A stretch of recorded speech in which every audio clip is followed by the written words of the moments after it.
I think one of the biggest fallacies that professional athletes hate to believe is that the end is always near. I think sometimes you unfortunately don't get to decide when that end is. And the 2017, 2018 year was as low a point in my rugby career as what I'd ever experienced. And through all the highs, through all the lows, you always think that it's impossible that the end is inevitable. Because it's just when you've been so consumed in this thing for so long. And I'll never forget, I sort of had a game on, I think it was the 27th of April, 2017.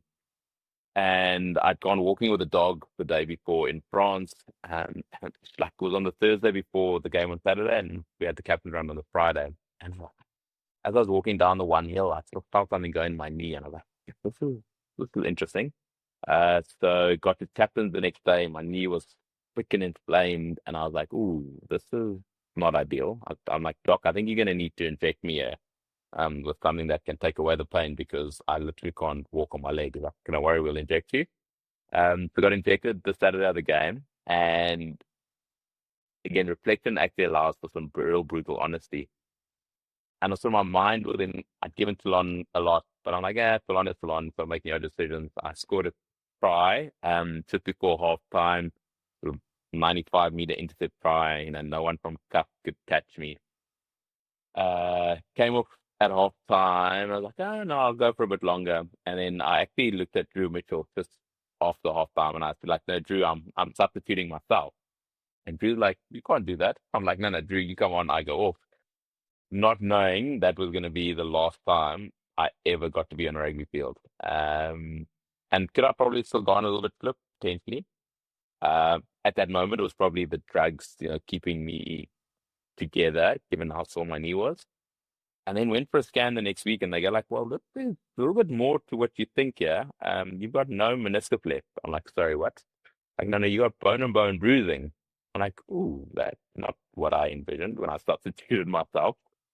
So not realizing that me substituting myself coming up the field after having just had the glory of scoring a try at Stade Mayol, on reflection, was probably one of the worst decisions I'd ever made because it was literally the last time I got to be on a rugby field.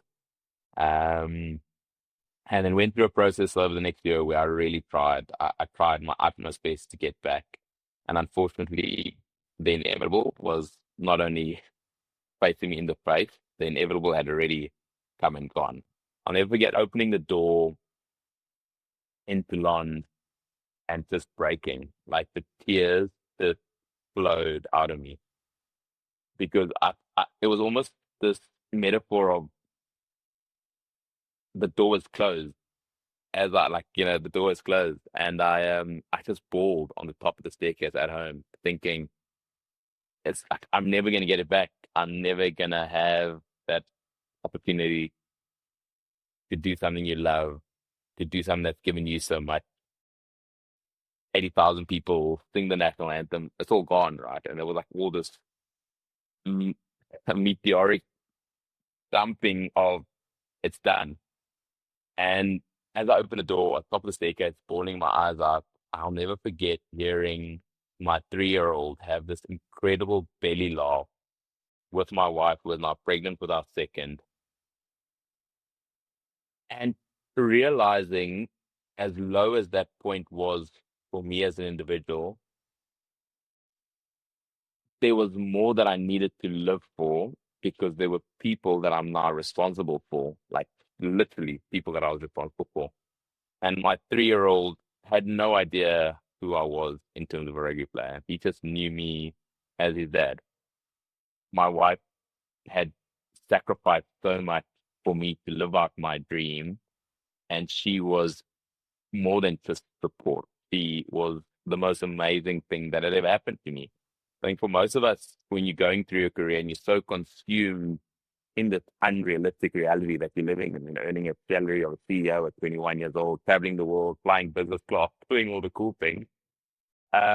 The one thing you unfortunately get lulled into a sense of is thinking that your identity is that sport. But I was so grateful that there were elements of my rugby journey that allowed me to appreciate how much rugby was a part of my reality, but also that rugby wasn't my identity.